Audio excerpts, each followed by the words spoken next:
এই হচ্ছে ক্যাকটাস। ক্যাকটাসের যে ফুল ফুটে দেখেন, একেবারে ব্যতিক্রম একটি জিনিস আপনাদের সামনে তুলে ধরলাম। ক্যাকটাসের ফুল শাপলা ফুলের মতোই প্রথম বাইর হয়, তারপর ফুটবেও শাপলা ফুলের মতো। তো অনেকে হয়তো এটা ভাববেন যে এটা আলগা কি নাই। দেখেন ক্যাকটাসটা আমি একেবারে সামনে নিচ্ছি, এখান থেকে ফুলটা বাইর হয়েছে, পর্যাপ্ত ফুল রয়েছে, ফুটবে আর কি, এগুলি কলি বাইর হয়েছে। তো আপনারা হয়তো অনেকে, আমার মনে হয় বাংলাদেশে অনেকেই এটা দেখেননি। যদি আপনারা ফার্স্ট টাইম দেখে থাকেন, অবশ্যই আপনার বন্ধু বান্ধব সহ সবাইকে দেখার সুযোগ করে দিবেন। সুযোগটা কিভাবে, সেটা শেয়ারের মাধ্যমে। এই হচ্ছে ক্যাকটাস, আপনারা শেয়ার করবেন এবং আপনার বন্ধু বান্ধব সহ সবাইকে দেখতে সহায়তা করবেন।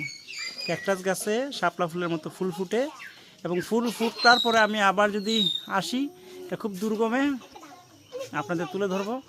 অনেকে হয়তো অনেকের বাড়িতে রয়েছে, সেটা দেখেছেন।